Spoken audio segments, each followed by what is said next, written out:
Ma'asyiral muslimin yang dimuliakan Allah Subhanahu wa taala. Kita tahu bahwa ketika kita membahas malam Lailatul Qadar, Nabi SAW banyak menjelaskan kepada kita bahwa Lailatul Qadar itu ada di 10 terakhir Ramadan. Ini disepakati. Kemudian menjadi polemik para ulama tentang kapan tanggal. Apakah Lailatul Qadar itu ditentukan tanggalnya ataukah tidak?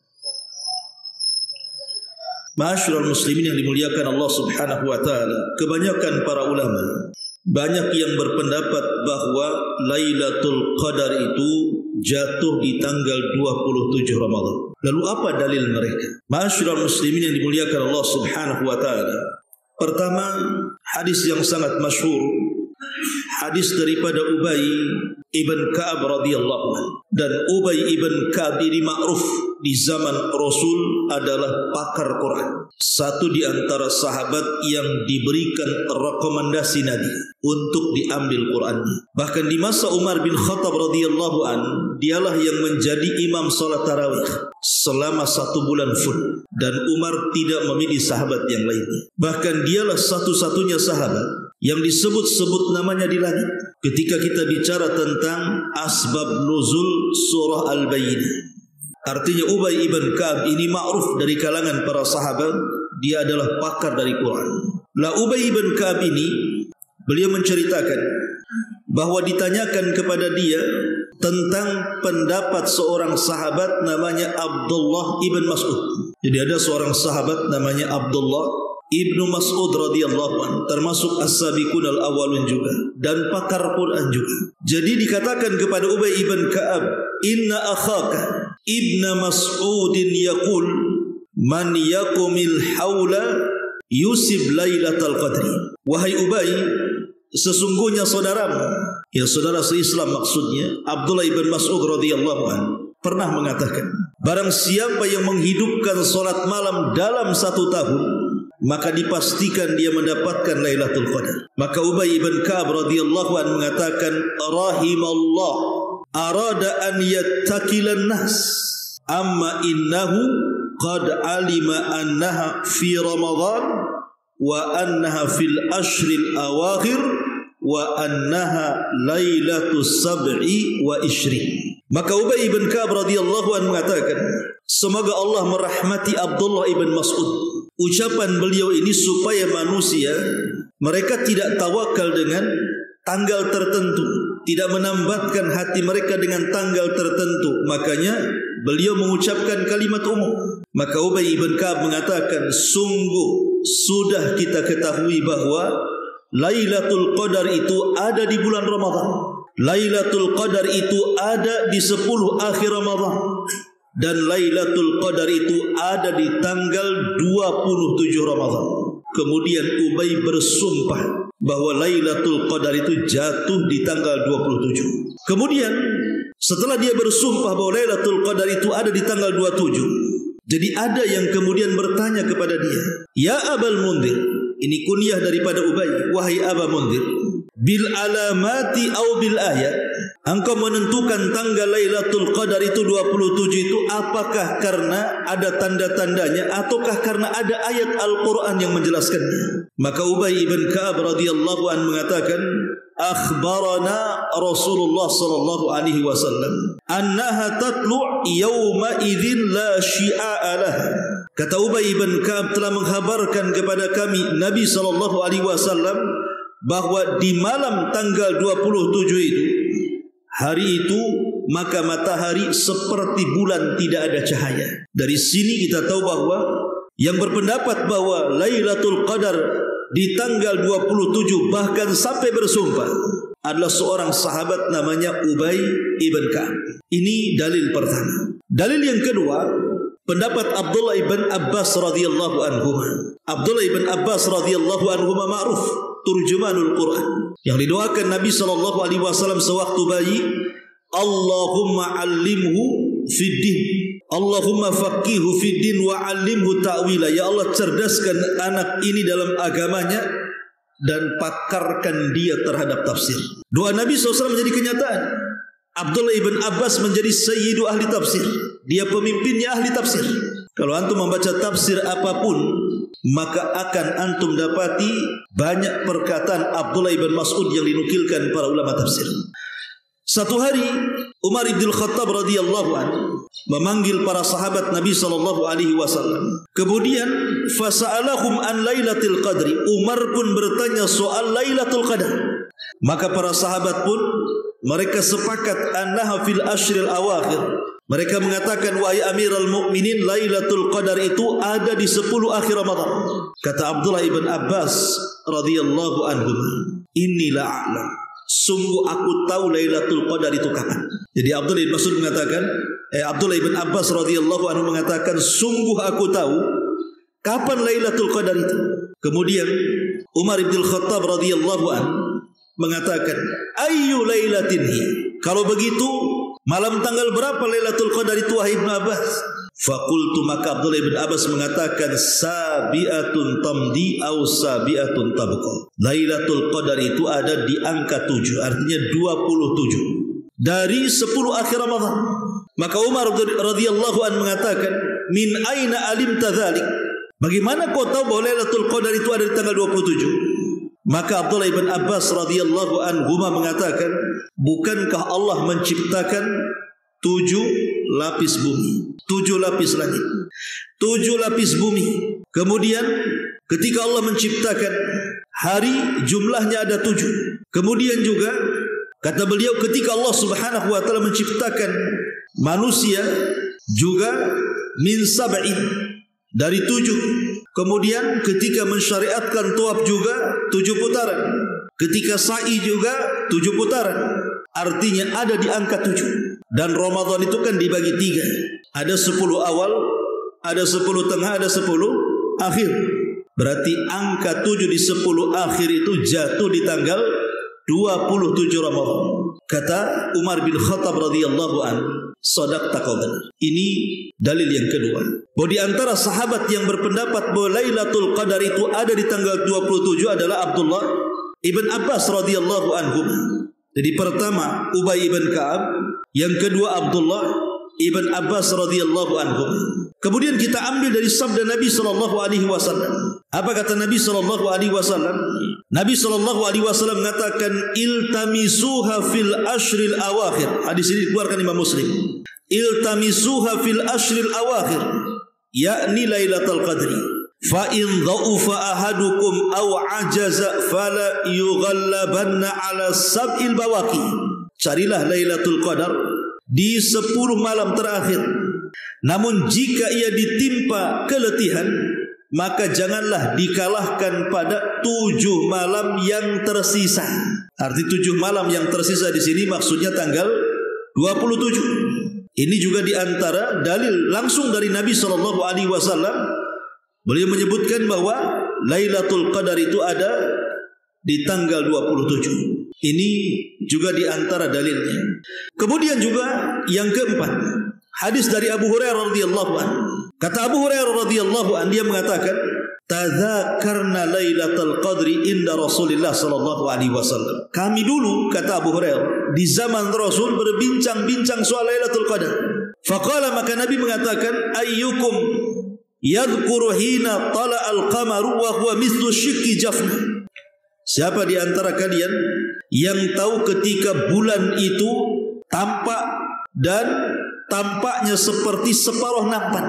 Jadi Rasul mengatakan, siapa di antara kalian yang tahu tanggal ketika bulan itu bentuknya separuh nampan? Hadis ini dikeluarkan Imam Muslim.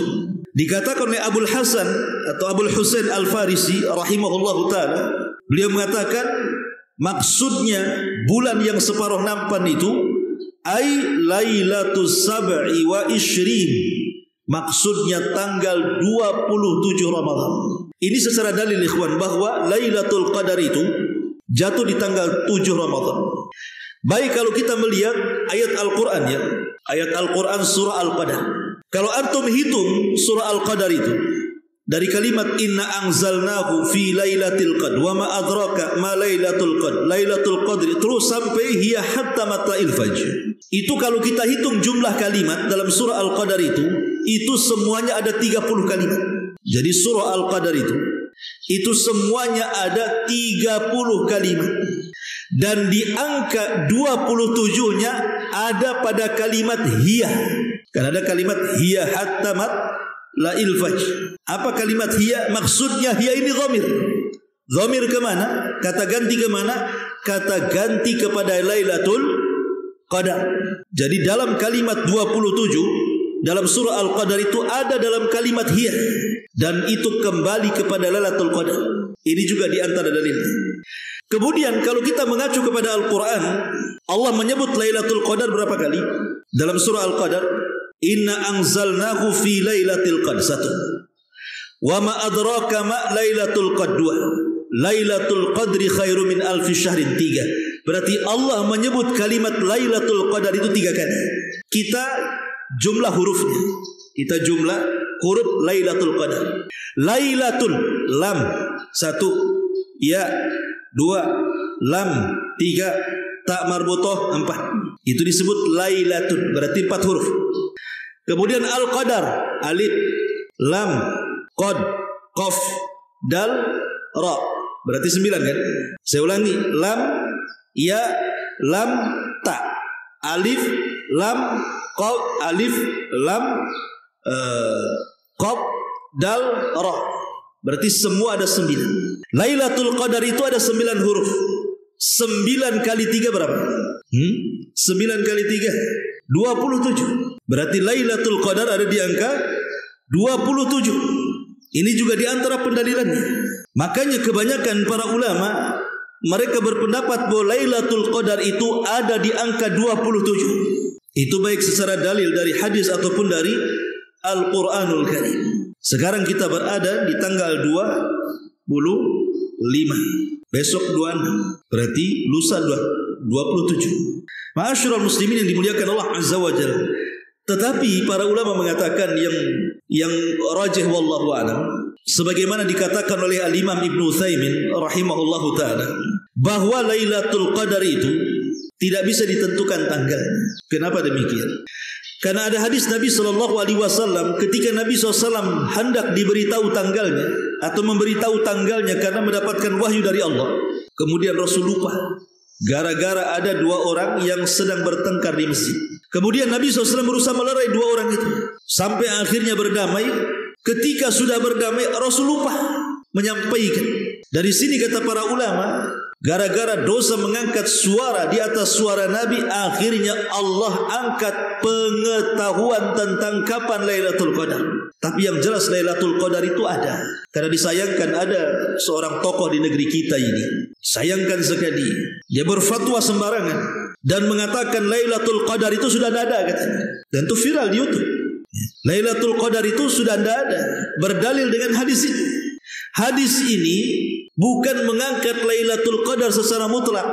Hadis ini bicara tentang mengangkat pengetahuan tanggal berapanya, bukan dihilangkan Lailatul Qadarnya. Lailatul Qadar itu ada, tetapi tanggal berapanya itulah yang kemudian dilupakan Nabi. Kenapa demikian? Karena hadis-hadis yang banyak sekali menjelaskan tentang perintah Nabi SAW untuk mencari Lailatul Qadar. Seperti Nabi mengatakan, iltamisuha fil ashril awakhir min Ramadan Lailatul Qadri. Kata Nabi SAW, carilah Lailatul Qadar di 10 akhir Ramadan. Dan Al-Quran juga mengatakan, inna anzalnahu fi Lailatul Qadr wa ma adraka ma Lailatul Qadr Lailatul Qadri khairu min alfi syahr. Maka tokoh ini mengambil pendapat yang tidak masyhur dan menyelisih dalil. Dia akan mendustakan Al-Quran dan mendustakan hadis Nabi SAW. Saya tidak sebutkan orangnya, untuk cari aja di YouTube. Tapi yang jelas bahwa dia sudah berfatwa dengan fatwa serampangan yang menyelisih banyak pendapat para ulama dan juga menyelisih dalil dari Al-Quran dan Sunnah Nabi SAW. Semoga Allah berikan hidayah kepada orang ini. Tapi yang jelas kata Syekh Utsaimin kembali, bahwa pendapat yang kuat bahwa Lailatul Qadar itu tidak bisa ditentukan dengan tanggal. Kata beliau, saya akan sebutkan kata-katanya, was-sahih annaha tantakilu fatakunu aman lailata 21 wa aman lailata 29 wa aman lailata 25 wa aman lailata 24 wa hakadha. Kata Syekh Utsaimin, dan yang benar bahwa Lailatul Qadar itu akan berpindah-pindah setiap tahunnya. Boleh jadi tahun ini tanggal 21, tahun depan tanggal 23, tahun depan tanggal 25, tahun depan tanggal 27. Kenapa kemudian dirahasiakan? Kenapa tidak disebutkan tanggalnya saja? Ulama mengatakan dirahasiakannya Lailatul Qadar itu supaya kita ada ijtihad, kesungguhan mencarinya. Sebab kalau seandainya sudah ditentukan tanggal 27 umpamanya, antum tenang-tenang saja mulai tanggal 1 Ramadan sampai tanggal 26 kan. Tunggu aja 27. Nanti kalau tanggal 27 saya habiskan satu malam, dosa saya hilang. Karena orang yang mendapatkan Lailatul Qadar itu ikhwan, itu sama dengan orang yang haji. Maksudnya apa sama dengan orang yang haji? Nabi SAW mengatakan ketika bicara soal haji, man hajjal baita walam yarfus walam yafsuk raja'a ka yaumin waladathu ummuh. Barang siapa yang haji, dia tidak mengeluarkan kata-kata kotor, dia tidak melakukan kefasikan, pulang maka dia seperti bayi yang dilahirkan. Artinya tidak ada dosa bayi yang dilahirkan. Lah Lailatul Qadar juga sama. Orang yang mendapatkannya sama dengan orang yang pulang dari haji. Karena Rasul yang mengatakan man qama lailatal qadri man qama lailatal qadrin imanan wa ihtisaban ghufira lahu ma taqaddama min dhanbi. Barang siapa yang menghidupkan malam Lailatul Qadar penuh dengan iman, yakin dengan syariatnya, yakin dengan kewajibannya untuk mencarinya, wahtisaban dan ihtisab, mencari pahala, ikhlas karena Allah, maka Allah akan ampuni dosa-dosanya yang telah lalu. Artinya orang yang mendapatkan Lailatul Qadar, keluar dari Lailatul Qadar saja tidak punya dosa dia. Jadi memang keutamanya luar biasa kan. Jadi kalau ditentukan tanggal 27 ya sudah, tunggu sajalah kan gitu. Dari tanggal 1 sampai tanggal 26 tidur aja toh. Nanti 27-nya baru antum hidupkan malam, besoknya sudah tak punya dosa. Itulah yang kemudian kata para ulama, supaya kenapa dirahasiakan Lailatul Qadar ini, supaya kita persiapan sungguh-sungguh dalam mencarinya. Tetapi karena ada yang berpendapat bahwa Lailatul Qadar juga jatuh di tanggal 27 seperti pendapat Ubay bin Ka'ab, pendapat Abdullah bin Abbas. Kemudian Rasul sendiri mengatakan seperti itu, walaupun riwayatnya banyak kan. Riwayat tentang tanggal-tanggal itu banyak. Ya kita berharap jangan sampai tanggal 27 itu terlewatkan begitu saja. Siapa tahu bahwa yang berpendapat Lailatul Qadar itu itulah yang benar, itulah yang kuat kan begitu. Karena ini kebanyakan para ulama berpendapat seperti ini. Maka sekarang kita ada waktu untuk melewati tanggal 27 ini. Persiapkan dari sekarang, gunakan waktu, tenaga, biaya kita untuk mendapatkan Lailatul Qadar di tanggal 27 Ramadan. Wallahu a'lam bishawab. Subhanakallahumma bihamdika asyhadu an la ilaha illa anta astaghfiruka wa atubu ilaik. Allahu ta'ala. Assalamualaikum warahmatullahi wabarakatuh.